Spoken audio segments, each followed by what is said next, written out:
Etiampamarana ny fampalalama vory dia tsara ny mampitsidika antsika fa rapitsondray ny ivoaka ny gazety Iso larana fasivy amin'ny roapolo sy telonjato no aroso amintsika mpamaky azy fitinina fohifohy ary ireo lohateny misongadina ao anatin'izay gazety ao amin'ny rapitso izay.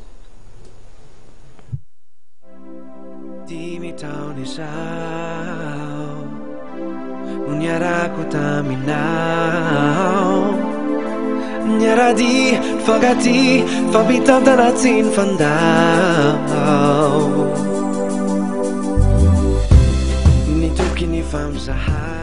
Lamaody, fahasalamana, sosialy, fanabeazana, vaovao maneran-tany, nahandro, lalaon-tsaina, lohahevitra samihafa no entin'ny gazety Soa aminao isan-kerinandro amin'ny hoboasana lahatsoratra mahaliana isan-karazany.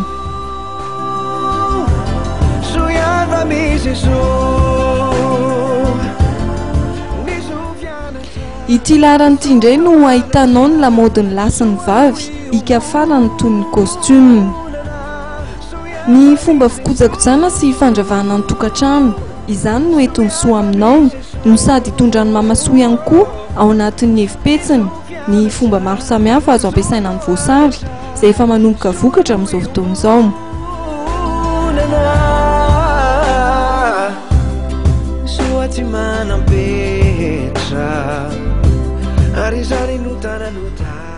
Ny sehatry ny fanabeazana kosa no isongadina ao amin'ny pejy fahadimy Soa ka ahitana ny anatry ny reny ho an'ny zanaka vavy. Ao koa ny fiantraikany toka eo amin'ny olona mihoatra ny 5-10 taona. Amin'ny teny frantsay indray kosa no ampifantariny Soa anao ny momba ny fromage fondu sy ny fromage à tartiner ary anolorana ireo nahandro vaovao indray izay ampiasaina izany vokatra avy amin'ny ronono izany.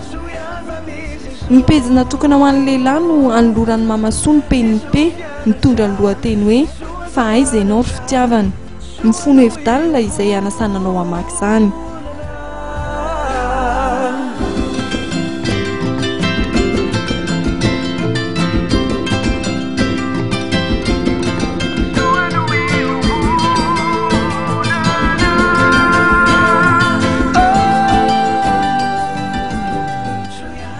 Manome fotoananao ary ny gazety Soa rampitso maraina eny mpivarotra gazety mahazatra anao.